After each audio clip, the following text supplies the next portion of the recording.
योग याग व्रतानुष्ठान सर्वे अपूर्वत्व संभावी सत्कृत समवायों के द्वारा विशुद्ध हुई अपनी अंतःकरण की परावृत्ति के अंतर्भूत उस दिव्य तत्व चिंतन की सदुपलब्धि को हस्तामलक करके फिर इसका रसिकों के मंडल में बैठ करके और आस्वादन कीजिए।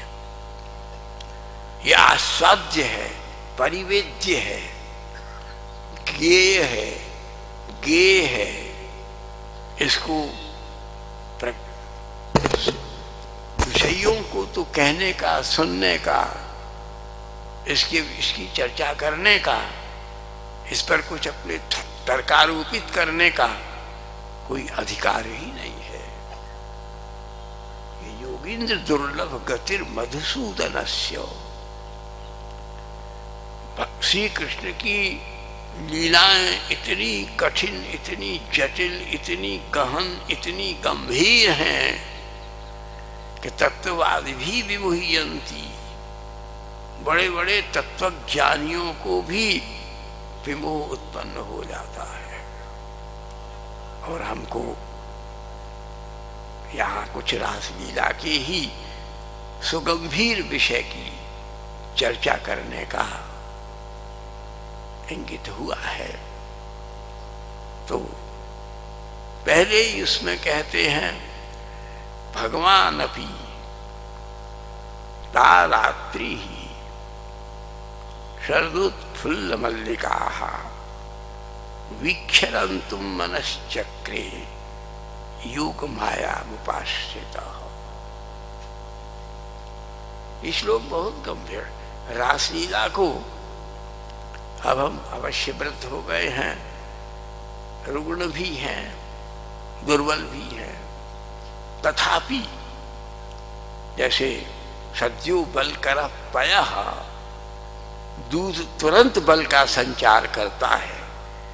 अगर बहुत परिश्रम करने के बाद एक गिलास गरम गरम मलाईदार दूध अगर पी लिया जाए तो दुर्बलता की निवृत्ति और बल का संचार करके तुम्हें फिर नवीन उद्यम करने के लिए तैयार कर देता है।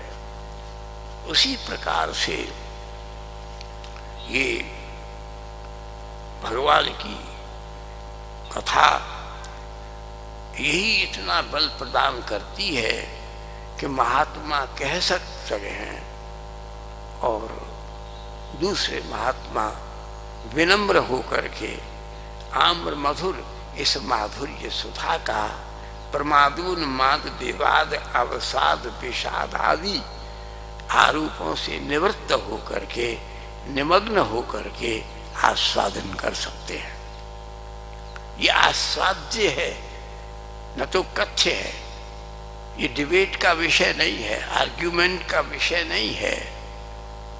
ये तरह तरह का लॉजिक प्रस्तुत करके नहीं समझाया जा सकता। बंधुओं, इंद्रियों का विषय नहीं है, इंद्रियातीत विषय है। वे गोपियां अभी इसमें वर्णन किया जाएगा। खाली ये समझिए कि भगवान की लीला है। रासलीला के पहले इसी बात से शुरू के भगवान को से कहते हैं जो षडैश्वर्य संपन्न है। आप भगवान के साथ सब कुछ कर सकते हैं, लेकिन अपनी ओर से न कुछ माइनस कर सकते हैं और न कुछ प्लस कर सकते हैं। वो स्वयं अपने में संपूर्ण है।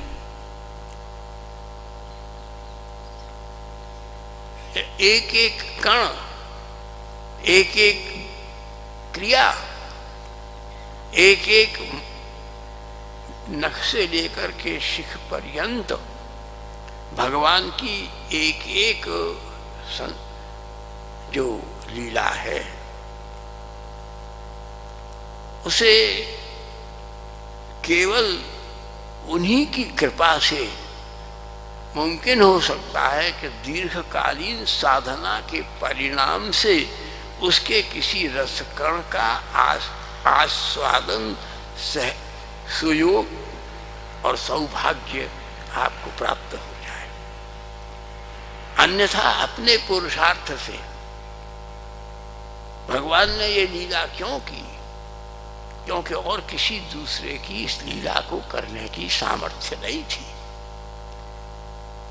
कोई शिव सनकादिक नारद रिहु अंगिरा मेधातिथि देवल च्यवन असित पिप्पलायन भरद्वाज अरिष्ट नेमी और अन्यान्य ब्रह्मर्षि राजर्षि देवर्षि मनीषी लोग बड़े बड़े वैदांतिक तत्वों का प्रतिपादन संपादन, बड़े बड़े न्याय तर्कों को संगत करके वर्णन करने की क्षमता से संपन्न होने पर भी इस भगवत लीला के रस महासमुद्र के एक शिखर को भी अभिव्यंजित करने में सक्षम नहीं है, समर्थ नहीं है। एक शब्द में बात कह दी तो भगवान भी, अब अंग्रेजी में तो छोटा GOD गॉड है, देवता है, बड़ा जी से केवल एक ईश्वर है। तो समस्त अधिदैवत तत्व, आध्यात्मिक तत्व और जीवन की संपूर्ण प्रज्ञा संचेतना इस लीला के द्वारा,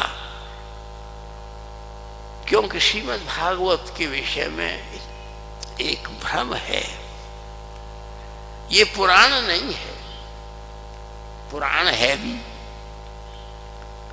पुराण इसलिए है कि जब हम कोई लौकिक कामना करते हैं, कोई लोकैषणा हम में आती है, वित्तैषणा आती है, कलत्रैषणा आती है, यशैषणा आती है, धनैषणा आती है, अथवा अन्योपलब्धि के लिए कोई मन में भावना आती है, तब हम अगर कोई परमार्थ का आश्रय लेते हैं तो वो हमारी कामनाओं को पूर्ण भी कर देती है। लेकिन अगर उसकी आत्मा बहुत निर्मल है, उज्जवल है, सरल है, सहज है और उसकी कोई पात्रता में भगवान कोई विशेष चमत्कृति अनुभव करते हैं तो उसकी इच्छा पूरी नहीं करते, इसी लीला के माध्यम से उसके हृदय से कुछ प्राप्त करने की वासना का जड़ से निवारण कर देते हैं। कामना होना अच्छी बात नहीं है, कामना से कामना को पूर्ण कर देना ईश्वर के लिए कोई महत्व की बात नहीं है। ईश्वर के लिए भी सबसे महत्व की बात है कि जीव की अंतःवृत्ति को कामनाओं से, वासनाओं से, लोकैषणाओं से मुक्त करके निष्प्रह निष्काम और सब प्रकार से आप्त तृप्त मुक्त दृप्त दीप्त युक्त करके उसे भगवदीय परिवेश में प्रवेश करा करके अंतर्निवेश में चैतन्य पर तत्व के स्वादन की पात्रता का उद्भावन कर देती है। बहुत गंभीर विषय है, अपनी ओर से हम भाषा की दृष्टि से भी और सिद्धांत प्रतिपादन की दृष्टि से भी प्रयास पूर्वक सरल से सरल करके कहने का प्रयास करेंगे, परंतु गंभीर है। एक कक्षा के अनुसार विषय है, प्राइमर क्लास का भी है और फिर एमए में जाकर PhD में जाकर के डीलेट में जाकर के उसकी जरूर होता। तो सारी फिलॉसफी, सारी सांख्य, वैशेषिक, योग, उत्तर मीमांसा, पूर्व मीमांसा, नव्य न्याय, प्राच्य न्याय, वैशेषिक, सबका मंथन करें और फिर उसको लगा करके भी समझना चाहें तो ये बुद्धि से ग्राह्य विषय नहीं है, ये कृपा साध्य विषय है बंधुओं। इसके लिए किसी ऐसे महापुरुष का आश्रय ग्रहण करो जिसके हृदय में शास्त्र का आशय कृपा पूर्वक भगवान ने उदय किया हो और वे तुम्हारे प्रति कृपालु दयालु होकर के उसे अपने हृदय से तुम्हारे हृदय में उड़ेलने का अनुग्रह करना चाहते। वो भी तुम्हारे आग्रह से नहीं, विग्रह से नहीं, निग्रह से नहीं, निरोध से नहीं, संग्रह से नहीं, गृह और ग्रहों के अनेक प्रकार के क्रियाकलापों से नहीं, अपनी अनुपायनी अनुकंपा से, अपनी कृपा क्षमता के संघात से, तुम्हारी आसक्ति और अहंकार के दुर्गम दुर्ग को, पर्वत को तोड़ करके, जैसे मेघ की गर्जना से पहाड़ की शिला फट जाती है और पानी का झरना प्रकट हो जाता है, ऐसे ही कोई ऐसा संत जीवन में आए जिसकी दृष्टि की क्षमता बिजली से कड़क करके तुम्हारे हृदय के अहंकार का पत्थर टूट जाए और तल की आसक्ति का संपूर्ण रस उद्वेलित, उच्छलित, उद्भावित और उद्वाहित होकर के इस रूप में प्रकट हो जाए कि तुम जहाँ भी हो वहाँ से तुम्हें अपनी लहरों पर अभिषेचन करता हुआ और कुंज द्वार के ऊपर राधा माधव माधुरी के समाज साधन की पात्रता के क्षेत्र में ले जाकर खड़ा कर दे। इसलिए कृपा साध्य, छोटे से शब्द में कहें, अति कृपा साध्य है। और इसीलिए कह दिया कि अनावश्यक बुद्धि का प्रयोग, विनियोग, आयोग, उपयोग मत करो, कहीं कृपा प्राप्त करो। अवश्यमेव जीवन में गोविंद की कृपा से कोई ऐसे